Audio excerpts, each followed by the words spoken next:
What is a good thing to do when you're not really under any pressure to catch fish? In other words, when you're just out there fishing, having fun, sort of just out there goofing off. What's a good thing to do?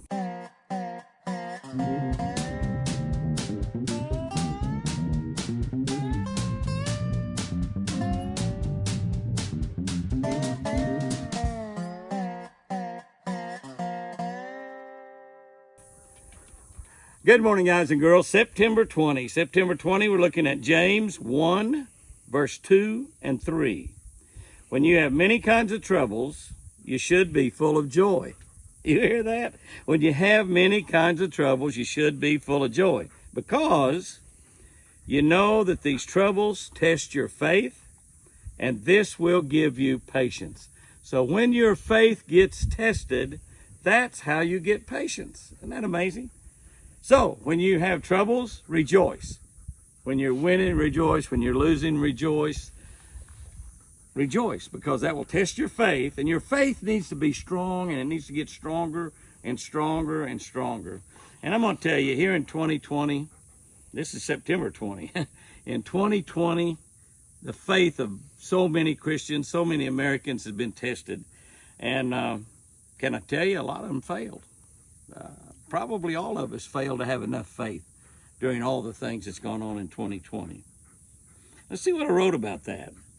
Rubber frogs have been used for years around heavy grass and lily pads. The snag-proof frog has been the most popular, probably started all that, but now Young, Zoom, Spro, so many companies have come out with frogs, and they make some great, great imitation frogs. The trend also has changed as to where to fish these baits. You know, originally, we just thrown them around lily pads. We throw them over grass that grow up to the top and lay down. So we had solid mats that we fished them over. But it's really changed, and I think that some of the guys fished them in national tournaments. It was catching fish in a lot of different places. It started all the rest of us doing that. We now fish them just about everywhere. Around boat docks, brush, rocks, ledges, stumps, logs. You name it, a frog's still a good bait to catch fish on. Just about anywhere you want to throw it. One thing, though, remains the same. To be successful fishing a frog, you must be patient.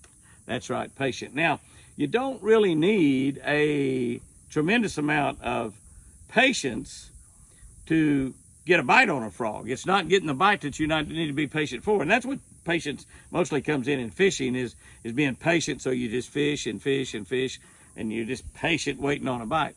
But if at a frog, you got to be patient after you get the bite, because you don't want to set the hook immediately when you get a strike. You want to pause a little bit.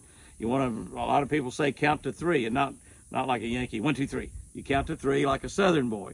1, 2, Earnhardt, and set the hook. That's the way you do it. And but you got to be patient to fish a frog. You got to be patient to set the hook. We like to use braided line because we have no stretch in the line. Because if you're patient and count to three, a lot of times when you set the hook, that fish is not going to be where you hit the frog. He's going to be maybe 6 or 8 foot away somewhere. Might be down under a log, but you need to really let that frog, that fast, get that frog down in his throat good, so you can really set it. So you got to be patient. Does God really, really want us to have real joy everywhere? In troubles, around hurtful people, all by ourselves? Does he still want us to have joy? Yes, he does. God is a creator. God is a creator. Look around. God created everything you're looking at. And he is continually at work in us, creating someone better. That's the deal right there. God is continually in us, creating someone better. Now, God is not bringing those troubles on you. God is not causing the troubles to happen in your life. But he's using those troubles to kind of check your faith out a little bit. Because if you have plenty of faith, and if you have joy, even during your troubles, you're going to have to be patient. You're going to rejoice even in those troubles. And that patience, that faith will bring you patience. It's not easy to choose joy during difficult times. That is a hard, hard thing to do. When things are going bad, I choose joy. But I can attest to the fact that it's well worth it. That's a good one right there. Listen to that one a couple of times. Read that scripture up there. It'll test your faith, and this will give you patience.